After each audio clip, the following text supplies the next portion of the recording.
The dust on a construction site doesn't just coat your clothes. It settles into your lungs, tastes like chalk, and eventually feels like crushed dreams. I used to think the heaviest thing in the world was a lie, but I was wrong. The heaviest thing in the world is a 50-pound bag of Portland cement when you're hauling it up 3 flights of temporary scaffolding in the suffocating July heat, knowing deep in your bones that you should be the one in the air-conditioned glass office across the street, holding the blueprints. My name is Maya. I didn't come to this massive, chaotic construction site to help build a luxury skyscraper. I came here to survive the absolute ruins of my own life. Every time I slung a sledgehammer or dragged shattered debris into the dumpsters, I wasn't just clearing the floor, I was punishing myself for being naive. The thick layer of gray grime on my skin and the oversized neon high-waist vest were the perfect disguise. Nobody on this site knew me as the brilliant architectural prodigy who had graduated at the top of her class. To the gruff foreman and the exhaustion-hardened crew, I was just the quiet girl with calloused hands and steel-toed boots who never complained, never took a long break, and never ever talked about her past. They thought I was just desperate for the hourly wage. They had no idea I was breaking my back on the exact plot of land I had designed. A year ago, my hands weren't covered in raw blisters and thick calluses. They were carefully sketching intricate, sustainable urban layouts. Architecture wasn't just a career path for me. It was an obsession. I had spent 3 grueling years in college pouring every ounce of my soul, every sleepless night and every skipped meal into a revolutionary eco-complex design. It was a masterpiece of glass, steel, and cascading greenery, designed specifically for a highly publicized competition hosted by Sterling Enterprises, the largest, most ruthless development firm in the city. Winning meant an instant senior position and a 6-figure signing bonus. It meant my sick mother's medical bills would finally be paid. It meant everything. And I shared that everything with the wrong person, Chloe. Chloe was my roommate, my study partner, and the person I foolishly called my best friend. While I was surviving on instant ramen and 4 hours of sleep, she was out networking, draped in designer clothes, funded by her wealthy parents. I didn't mind. I thought we balanced each other out. I trusted her implicitly. I trusted her enough to leave my primary hard drive unlocked on our shared desk. I will never forget the day of the final presentation at Sterling Enterprises. The polished mahogany boardroom, the intimidating gaze of the executives, the nervous sweat on my palms. But when the projector flickered to life, the breath was violently knocked out of my lungs. The presentation on the screen wasn't mine, well, it was mine. But the name elegantly typed across the title slide was Chloe's. Every CAD render, every structural calculation, every delicate aesthetic choice I had poured my heart into had been stolen. When it was my turn to present an hour later, I stood there with a sickening realization. Chloe had gone first. When I loaded my files, the room went dead silent. The lead executive looked at me with a mixture of pity and utter disgust. Miss, presenting a colleague's work as your own is not only grounds for immediate disqualification, but it is career suicide. I tried to speak. I tried to scream that she had stolen it, that I had the original time-stamped files. But Chloe was already crying fake tears, spinning a flawless web of lies about how I had been jealous of her genius and hacked her laptop. Because she had the family connections, the expensive lawyers, and the polished charisma, they didn't just believe her, they blacklisted me. I was escorted out of the building by security. In a matter of 20 minutes, I went from the brightest young architect in the city to a disgraced, unemployable fraud.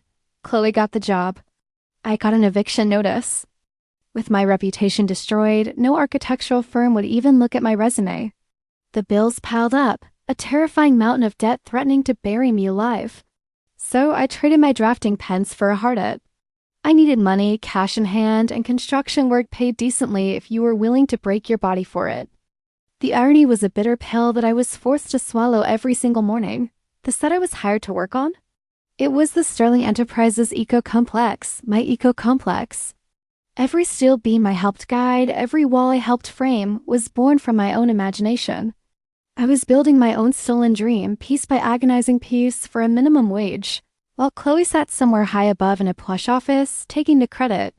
The anger used to keep me awake at night, a burning, acidic rage that made my chest tight. But over the months, the physical exhaustion of the site began to numb the pain. I learned to keep my head down. I learned to lift with my legs, to ignore the catcalls from the scaffolding, and to eat my cold sandwiches in the dusty corners of unfinished rooms. I became a ghost in my own creation. I thought I had hit rock bottom, that my life had settled into a permanent, miserable rhythm of sweat and concrete. I thought I was invisible. But I was wrong. Because on a blistering Tuesday afternoon, amidst the deafening roar of concrete mixers and power drills, the universe decided it wasn't done playing with my life. It happened near the loading docks. The deafening screech of a crane lowering steel beams usually drowned out everything else, but I heard the shouting clearly. I dropped my wheelbarrow and jogged toward the commotion. Briggs, a foreman built like a brick wall with a temper to match, was towering over a frail old man. The man was dressed in an oversized, frayed flannel shirt and boots that looked like they had survived 3 wars. He looked lost, clutching a battered thermos, trembling as Briggs poked a thick, grease-stained finger into his chest. "I told you, no scavengers. Get off my sight before I call the cops and have you thrown in a cell, you old rat," Briggs bellowed, raising his hand as if he was actually going to strike the fragile man. Something inside me snapped. Maybe it was the months of swallowing my own injustice, or maybe it was just basic human decency. But the burning rage I had buried for a year erupted. I didn't think, I just moved. I stepped right between Briggs and the old man, gripping my heavy steel crowbar tightly at my side. "Back off, Briggs," I snarled, my voice eerily calm but vibrating with a dark energy that surprised even me. "He's just confused. You touch him and I swear to God I'll take this crowbar to your kneecaps before you can even blink." Briggs froze. He looked at my eyes, saw that I had absolutely nothing to lose, and spat on the dirt. "Crazy bitch," he muttered, turning on his heel. "He's your problem now. If he gets crushed, it's on you." I turned to the old man. His breathing was shallow, his pale blue eyes wide with shock. I gently guided him to a stack of drywall away from the noise, sat him down, and gave him the other half of my cheap ham sandwich. He ate it slowly, watching me with an intensity that made me shift uncomfortably. I didn't know it then. I had absolutely no idea that this lost, homeless old man was Arthur Sterling, the billionaire founder of Sterling Enterprises. The man whose name was plastered on the very building I was building. The man whose company had ruined my life. Arthur didn't reveal a thing. He just smiled a warm, grandfatherly smile and asked my name. When I told him I was just trying to get by, his eyes softened with a bizarre kind of reverence. "You have a good heart, Maya," he rasped. "A rare heart. My son, he needs a heart like yours." I laughed it off, assuming his son was another struggling laborer. But Arthur was relentless.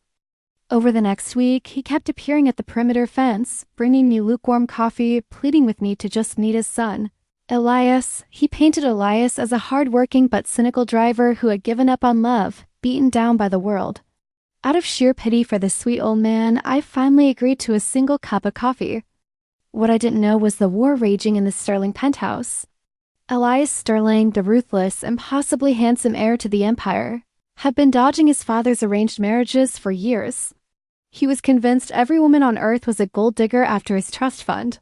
When Arthur demanded he meet a construction worker who had defended him, Elias scoffed. He agreed on one twisted condition. He would go, but he would strip away the wealth. He would play the role of a broke, deadbeat driver drowning in debt. He wanted to prove to his father that the second I saw an empty wallet, I would run. We met at a dingy 24-hour diner that smelled of bleach and burnt grease. Elias walked in wearing a faded, slightly torn jacket and scuffed boots. He was strikingly attractive, with sharp jawlines and piercing dark eyes, but he carried himself with a deliberate, arrogant slouch. He ordered the cheapest black coffee and immediately started playing his part complaining about his boss, casually mentioning his unpaid rent, waiting for the disgust to wash over my face. He waited for me to make an excuse and leave. Instead, I looked at the dark circles under his eyes. I looked at his worn jacket. I saw a mirror reflection of my own exhaustion. When the check came, he dramatically patted his pockets, pretending he forgot his wallet. He watched me like a hawk. Without a word, I pulled out a crumpled $10 bill, my bus fare for the week, and paid for us both. I slid my untouched piece of pie across the table to him. "Eat it," I said softly. "You look like you haven't slept in a week, and don't worry about the money. We're all just trying to survive."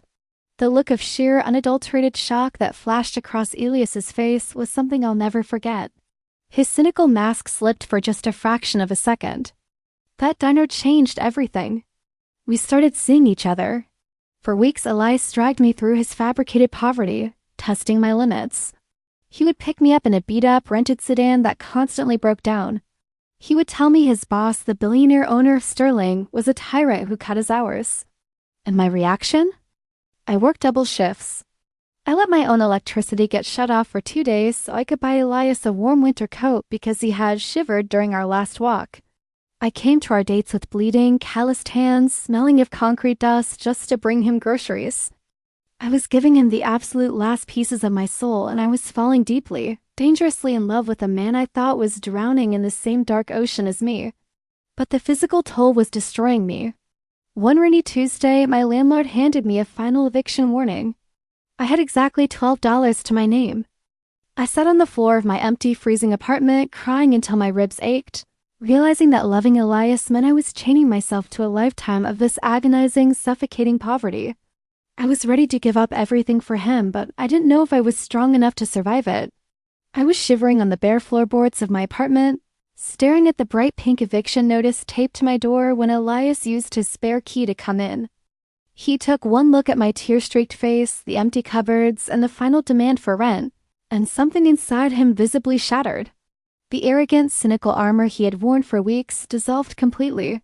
He dropped to his knees in front of me, taking my bruised, calloused hands in his. His eyes were red, filled with an agonizing guilt I couldn't comprehend at the time. "Maya, please stop crying. I can't bear this anymore," he whispered, his voice cracking. He pressed my hands to his forehead. "I've been so incredibly stupid. I did this to you. I let you suffer because I was afraid. There's something I have to tell you, something about who I really am and the money." "No, Elias, don't," I choked out, pulling him into a desperate hug. I thought he was about to confess to taking out a loan from loan sharks or getting involved in something dangerous to help us. "It's not your fault we're broke. It's not your fault the world is rigged against us. It's them. It's people like the Sterlings." Elias froze against my shoulder. The room went dead silent. "What did you say?" he asked, pulling back slightly, his face suddenly pale. The dam broke. The secret I had sworn to keep buried clawed its way out of my throat. "The company you drive for, Sterling Enterprises. I despise them with every fiber of my being. I didn't just end up on that construction site by accident, Elias. I'm an architect." I watched his dark eyes widen in pure shock as I poured out the entire agonizing truth. I told him about the sleepless nights, the ego complex, the presentation, and the ultimate betrayal. I told him her name, Chloe. I told him how his billionaire boss, the faceless corporate machine he chauffeured for, had looked at my stolen blueprints, handed Chloe my future, and thrown me into the dirt without a second thought. If I ever saw Sterling in person, I hissed, my voice trembling with raw and adulterated hatred, I wouldn't even spit in their direction. They're parasites who feed on people like us. I didn't know it, but I had just trapped Elias in a psychological nightmare of his own making. How could he tell me the truth now? How could he look me in the eye and say, "I am Elias Sterling, the heir to the empire that destroyed your life, and my father is the man who signed off on your ruin"? He knew I would walk out that door and never look back. I saw a violent storm of panic, realization, and heartbreak flash across his face. He knew the ego complex. It was his company's crown jewel. And in that terrifying second, looking at the genius who had actually designed it sitting shivering in a freezing apartment, he made a desperate pivot. "Maya," he said, his voice strangely hard, his jaw clenched so tight it looked like it might snap. "You're not going back to the construction site. My boss, the owner, he owes me. I've covered up a lot of his messes. I slipped some of the sketches you leave lying around my car onto his desk." "You did what?" I gasped, terror spiking in my chest. "He loved them," Elias lied smoothly, though his eyes burned with a fierce, protective fire. "He's forcing the design department to take you on as a senior draftsperson. It pays triple what you make now. You start Monday. You take this job, Maya. You take their money and you survive." I was terrified, but I was also out of options. The eviction notice was glaring at me. So on Monday morning, I scrubbed the concrete dust from beneath my fingernails, put on the only thrifted blazer I owned, and walked into the glass and steel monolith of Sterling Enterprises. The air conditioning was freezing. The marble floors gleamed. It felt like walking into the belly of the beast. But nothing could have prepared me for the true horror waiting on the 42nd floor. When the HR representative pushed open the frosted glass doors to the executive design suite, my blood ran ice cold. Sitting behind a massive mahogany desk, dressed in a pristine white Chanel suit, was the newly appointed director of design. Chloe. She looked up, her manicured fingers pausing over her sleek keyboard. For a second, genuine panic flashed in her eyes, but then she saw my cheap blazer.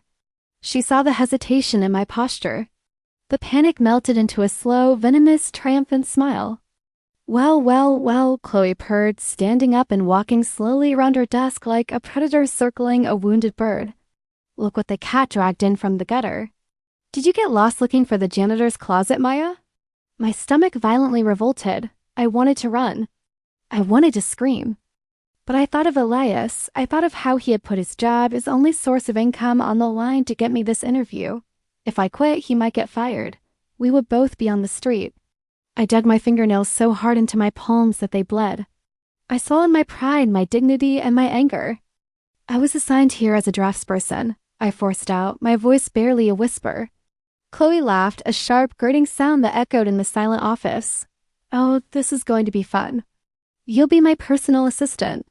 You'll fetch my coffee, you'll draft my rough ideas, and if you so much as breathe a word about the past to anyone here, I will have you thrown out for corporate espionage faster than you can blink. You belong to me now. The next 3 weeks were a living, breathing hell. By day, I was Chloe's punching bag. She humiliated me in front of the executives, accidentally spilled hot lattes on my clothes, and forced me to stay until midnight correcting her horrific structural errors on new projects she then presented as her own. By night, I went home to Elias, too exhausted to even cry, forcing a smile and telling him the job was fine just to protect his pride. But Elias was acting strange.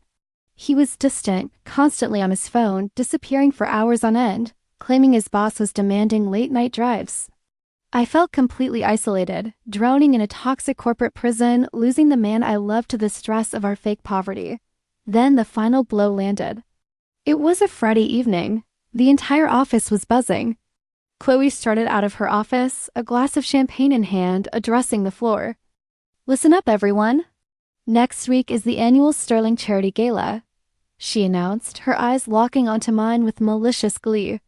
And rumor has it, the elusive Elias Sterling is finally returning from abroad to attend. He's young, he's a billionaire, and he's single. She walked over to my desk, leaning down so only I could hear. I've bought a custom red silk gown, Maya. I'm going to walk out of that gala on the arm of the heir to the empire. And you? You're going to be working in the basement archives, organizing my old files. She practically floated away. I stared at my computer screen, the letters blurring as hot, bitter tears finally spilled over my cheeks. I was trapped. I was doing the work of a genius, being treated like a slave by a thief, and the only man who cared about me was a broke driver slowly slipping through my fingers. I had reached the absolute edge of my sanity. I had nothing left to give. The basement archive smelled of rotting cardboard and ozone. While the elite of the city drank champagne 40 floors above my head, I sat on the freezing concrete floor, surrounded by towering stacks of Chloe's old project files. I was covered in dust, my hands cramped from alphabetizing, the muffled, rhythmic thumping of the gala's orchestra vibrating through the ceiling like a mocking heartbeat.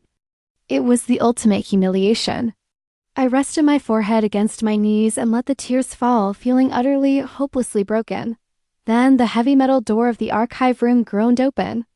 I scrambled to wipe my face, expecting a security guard to yell at me for working off the clock. But the footsteps that echoed down the dimly lit aisle were slow and deliberate. I looked up and the breath completely vanished from my lungs. It was Elias, but he didn't look like my Elias. The scuffed boots and faded, torn jacket were gone. He was wearing a raven black, perfectly tailored tuxedo that fit his broad shoulders like absolute armor. His hair was slicked back, and the perpetual exhaustion in his dark eyes had been replaced by a dangerous, predatory sharpness I had never seen before. He looked like royalty. Elias? I whispered, my voice trembling. What are you doing here? How did you afford that? He knelt beside me, his expression softening just for a fraction of a second as he wiped a smudge of dirt from my cheek. My boss demanded I be here, he said, his voice strangely tight. He rented it for me. Said a driver needs to look the part if he's going to stand in the corner. And he said I could bring a +1. He reached behind him and pulled out a sleek black garment bag. I'm not letting you hide in the dark anymore, Maya. Put this on. We're going upstairs. I tried to fight him. I told him I couldn't face Chloe, that she would fire me, that we would lose everything. But Elias simply unzipped the bag. Inside was a breathtaking midnight blue velvet gown. It was the most expensive, beautiful thing I had ever seen. Trust me, he pleaded, his dark eyes locking onto mine with an intensity that made my heart race. Just for tonight, trust me. 20 minutes later, the glass elevator doors slid open on the penthouse level. The ballroom was a blinding sea of crystal chandeliers, gold-leafed columns, and men and women dripping in diamonds. I clung to Elias's arm, my stomach doing violent flips. I felt like an imposter. It didn't take long for the predator to find us. Excuse me. A shrill, furious voice sliced through the elegant hum of the room. The crowd parted, and Chloe stalked toward us. She looked stunning in her custom blood-red silk gown, but her face was twisted into a mask of pure, ugly rage. She stopped inches from me, her eyes raking over my velvet dress with absolute venom. What is this? She hissed, loud enough for the surrounding executives to turn and stare. Are you insane, Maya? I told you to stay in the basement. And who is this? She looked Elias up and down, her lip curling in disgust. Wait, I know you. You're the old man's driver. The one who waits by the loading docks. She let out a sharp, mocking laugh that echoed across the marble floor. A disgraced, failed architect and a filthy chauffeur crashing the sterling gala. This is pathetic. Security. 2 massive men in earpieces immediately stepped forward from the shadows. Panic seized my throat. I tried to pull Elias away to run before the humiliation got worse, but he stood rooted to the spot. He didn't cower, he didn't slouch. He stood at his full height, staring down at Chloe with a look of such absolute, freezing contempt that she actually took a half step back. Don't touch her, Elias said. His voice wasn't loud, but it carried a terrifying, authoritative weight that made the security guards freeze in their tracks. Suddenly, a microphone shrieked with feedback at the front of the room.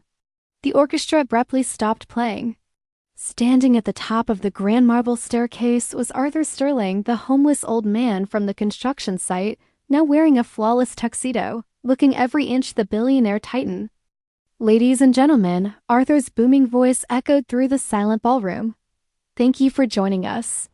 Tonight is a very special night. It is the night I officially step down and introduce the new CEO of Sterling Enterprises.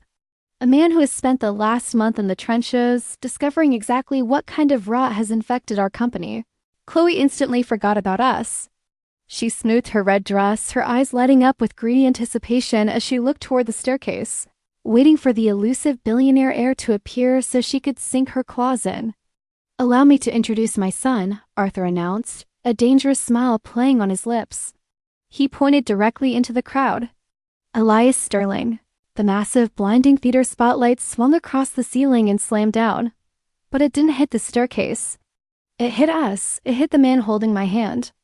Chloe's jaw actually dropped. The color drained from her face so fast she looked like a corpse. She looked at Elias, then up at Arthur, then back at Elias, her mouth opening and closing like a suffocating fish. No, she gasped, stepping back, her hands trembling. No, you're the driver. I am the driver who has been reviewing your files for the past 3 weeks, Chloe, Elias said, his voice echoing through the dead silent room, cold and lethal. He didn't let go of my hand. He raised his other hand and snapped his fingers at the AV booth in the balcony. The massive 40-foot digital screens behind the stage meant to display the Sterling Company logo suddenly flickered. The logo vanished. In its place, projected for every billionaire board member and journalist in the room to see, was a massive side-by-side comparison. On the left, my original CAD files for the eco-complex, complete with encrypted, unalterable digital timestamps dated 2 years ago. On the right, Chloe's submitted presentation dated 3 days later. Murmurs of shock rippled through the crowd. But Elias wasn't done. The screen shifted again. This time it displayed security camera footage from our college library, clearly showing Chloe leaning over my laptop while I was asleep, copying files onto a flash drive. Then came the emails from Chloe to a hacker, paying to have my hard drive remotely wiped on the day of the presentation. You didn't just steal a design, Elias's voice boomed, completely stripping away his disguise, revealing the ruthless corporate titan he truly was. You stole a woman's life. You drove her to break her back in the dirt while you sat in a glass office built on her genius. You are a fraud, Chloe. And as my first act as CEO, you are not only fired, but you are facing a multi-million-dollar lawsuit for corporate sabotage and intellectual property theft. The security guards who had stepped forward to throw us out suddenly pivoted, flanking Chloe. She let out a horrifying, desperate sob, her knees buckling as she realized her entire life, her reputation, and her future had just been incinerated in front of the most powerful people in the city. But I couldn't look at her. The roaring in my ears drowned out the gasps of the crowd. I turned slowly to look at Elias, the man I had starved for. The man I had bought groceries for with my last $10. The man who had watched me cry over an eviction notice while he had billions sitting in a bank account. He turned to me, his dark eyes filled with desperate, pleading love. Maya, he whispered, reaching for my face. But as his hand brushed my cheek, all I felt was the icy, devastating shock of his lie. My chest heaved, the grand ballroom spinning wildly around me. The dust hadn't settled. The explosion had just gone off in my heart. I stepped back, pulling my hand out of his grasp as if his skin were made of burning coals. The entire ballroom was holding its breath. The security guards were dragging his screaming, sobbing Chloe toward the service elevators, her custom red gown dragging pathetically across the polished floor. The executives who had mocked me hours ago were now staring at me with wide, fearful eyes. But I didn't care about any of them. I only saw Elias. You watched me starve, I whispered. My voice wasn't angry. It was completely, devastatingly hollow. The sound of it seemed to shatter him more than if I had screamed. Maya, please, let me explain, Elias started, taking a desperate step forward, all the commanding presence of a billionaire CEO evaporating into thin air. You watched me split my last $10 to buy you dinner, I continued, tears finally spilling hot and fast down my cheeks, ruining my makeup. You watched me cry on the floor of my freezing apartment because I was terrified of how I was going to keep us both alive.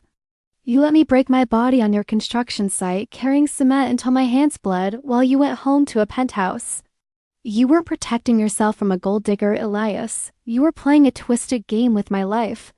I was terrified, he choked out, his eyes shining with unshed tears.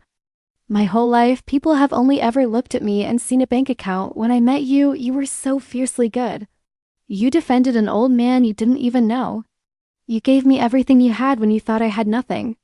I fell so deeply in love with you that I was paralyzed by the thought of losing you if you found out I was a sterling. I didn't know how to stop the lie. You stop a lie by telling the truth, I said softly. I looked past him at the massive digital projection of my blueprints, my stolen dream finally reclaimed, but the victory tasted like ash. I reached back, unzipped the beautiful midnight blue velvet gown slightly to loosen it, and turned away. I survived the dirt, Elias, but I won't survive being manipulated. Not again. I walked out of the ballroom. I didn't run.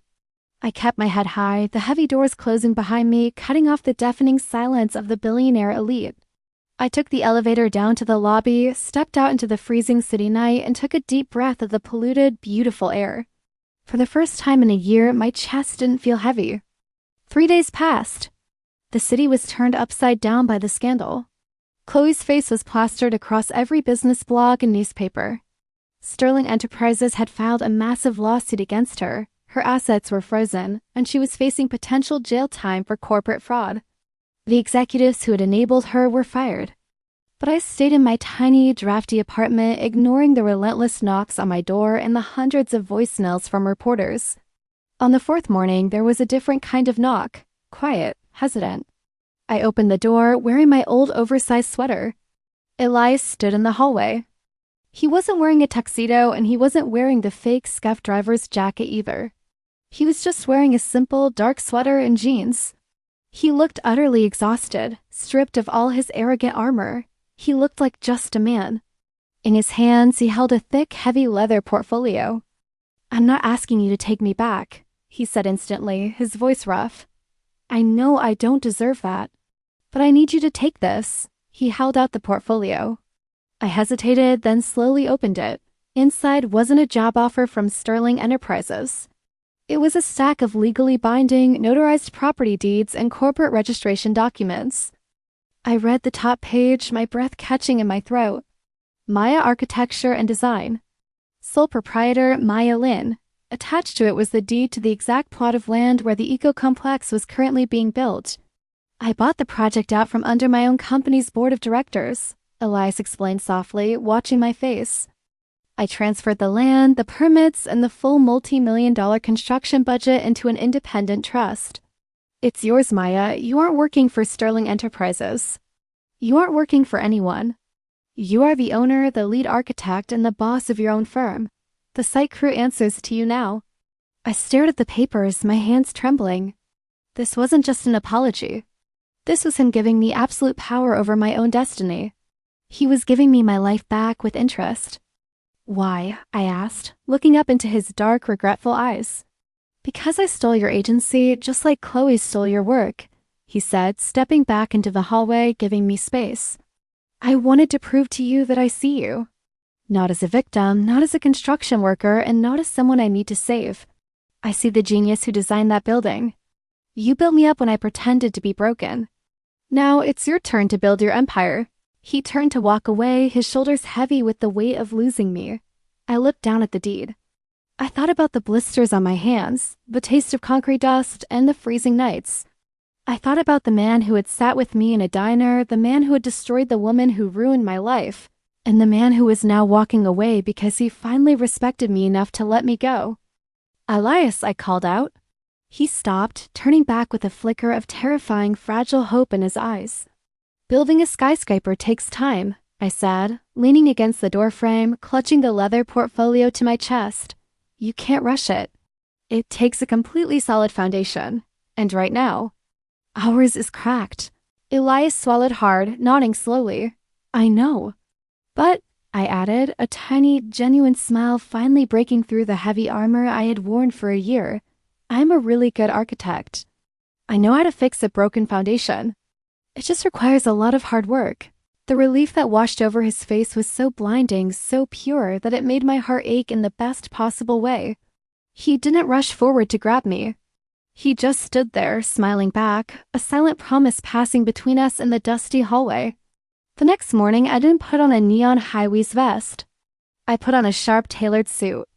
I walked onto the construction site of the eco-complex, the roar of the concrete mixers and power drills welcoming me like an old friend.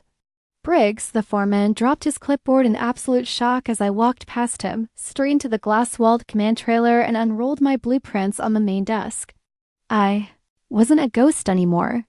I was the architect of my own life. And as I looked out the window, watching Elias pull up in his actual car, carrying 2 cups of cheap diner coffee, I knew we were finally ready to build something real.